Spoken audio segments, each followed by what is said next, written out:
दुलाराय बर' फरायसा आफादनि बानजायनायाव फस्लाबारियाव थानाय थुलुंगानि थान्दै महेश्वर मुसाहारिनि जि गोथै हाखर बेवहाय दिनै थुलुंगानि थान्दै महेश्वर मुसाहारिनि 24थि थैनाय सान बेखौ फालिदों बिजनि दख'र एबसुनि आरो बर' बाजार दालाय एबसुनि मददजों।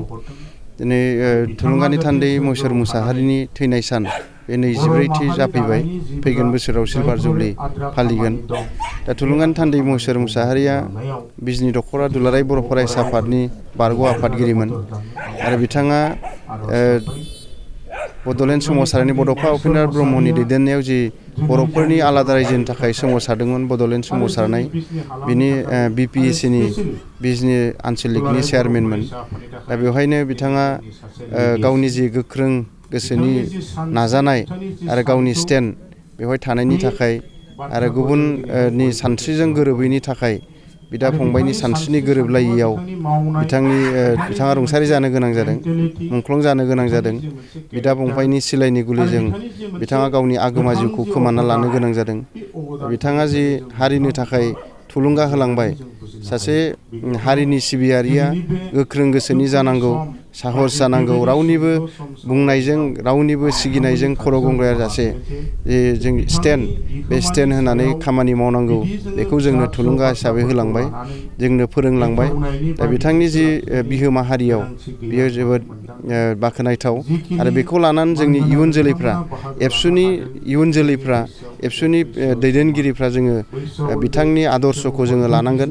जोङो हारिनि थाखाय खामानि मावनायाव बा जोंनि हारिखौ समाजखौ मोजां खालामनो हाबा मावनायाव गोबां जेंना जेथोफोर फैगोन। दा बेखौ रावजोंबो खर' गंग्लायाजासे जोंनि जि हारि दानायनि मोन्थोर, बड'फाया होलांनाय मोन्थोर बेखौ लानानै जोङो हारिनि खामानि मावगोन आरो बेयाव साफ्रोमबो जोंनि एबसुनि मावथि बिथांमोना मदद खालामनांगोन आरो स्टेन्डआव थानांगोन। दा बिथाङा फस्लाबारि गामियाव 1953 मायथाइयाव जोनोम जादोंमोन। बिथाङा मेट्रिक आनजाद होखांनायनि उनाव गार्ड रेजिमेन्टआवबो साख्रि मावदोंमोन। नाथाय बिथाङा माखासे सम गार्ड रेजिमेन्टआव खामानि मावखांनायनि उनाव फैफिननानै बलांगुरि भेन्सार स्कुलाव मावफैदोंमोन। बेनिफ्राय बेवहाय थानानैनो बिथाङा BPECनिबो चेयारमेन जानानै बड'लेण्ड सोमावसारनायनि हाबा मावबाय थादोंमोन आरो बिथाङा फोरोंगिरिबो मावदों, लोगोसे BPECनिबो खामानि मावदों भलन्टियार फर्सनि।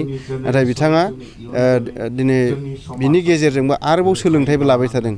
BA खालामदों, हिस्ट्रियाव मास्टार डिग्रि खालामदों, जेसेनो सोमावसारनायाव बाहागो लादों बेवहायबो सोलोंथाइखौ बिथाङा लाबाय थादों।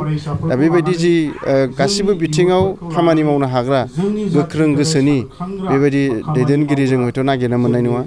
बेखायनो जि आदर्श बेखौ जों इयुनावबो लांनांगोन आरो जोङो बिथांनि जि हाबा मावबोनाय न'खरनि गासै गथ'फोरखौ लानानै गावनि साब्रै फिसाज्लाफोरखौ लानानै गावनि न'खरखौ दैदेनदों, लोगोसे हारिखौबो गोख्रोङै दैदेनबोदोंमोन। जिबायदि बिथांनि जि साहस बेखौ जोङो दिनैनि दैदेनगिरिफ्रा गनायनांगोन आरो जि बिथांनि जि हाबा मावलांनाय बिथांनि बिहोमाखौ नायनानै जोङो बर' हारिया बिथांमोनखौ सिबिनो रोंनांगोन। जि थुलुंगानि थान्दै मुसाहारि बिथांमोना जि हारिनि थाखाय होलांबाय बिसोरखौ जोङो जेब्लायबो गोसोखांनांगोन। दा जोङो नुदों दिनै बिथांनि थैनाय साना 24 बोसोर जाफैबाय।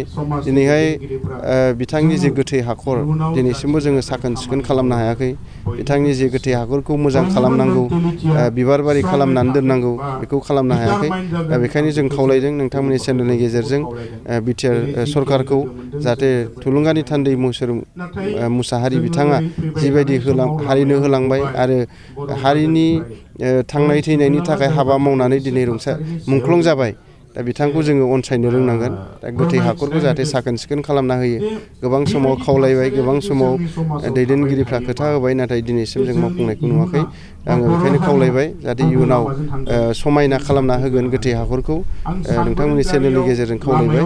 आरो जोङो फैगोन जि 2025 मायथाइनि बिथांनि 25थि थैनाय सान फालिगोन बेखौ जों गाजा गोमजायै फालिनो थाखाय जोङो 2025 हाबजेननाय समावनो जोङो बानजाय आफाद दानानै बोरै समायनाय खुंनो हायो बिनि थाखाय सावरायगोन। लोगोसे जोङो ट्रास्ट दङमोन, बे ट्रास्टखौबो मोजाङै दाफामफिननानै होनानै थुलुंगानि थान्दै महेश्वर मुसाहारिखौ अरायबो जोंनि इयुन जोलैफोरनि गेजेराव जोंनि बर' समाजनि गेजेराव जेब्लायबो गोसोखांथि महरै दोनबाय थानो थाखाय आरो बिथांनि जि थुलुंगा बेखौ जोङो फिउचार जेनेरेसननो जोंनि फैबाय थानाय फरायसाफोरनो जोंनि लाइमोनफोरनो होलांनांगौनि थाखाय जोङो बिथांनि हाबाफारिखौ गाजा गोमजायै खुंफुंनो नाजागोन। बेखौनो नोंथांमोननि चेनेलनि गेजेरजों फोरमायबाय।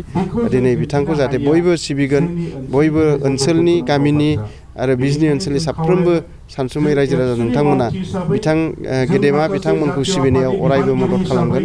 बेखौनो नोंथांमोननि चेनेलनि गेजेरजों खावलायहरनाय जाबाय।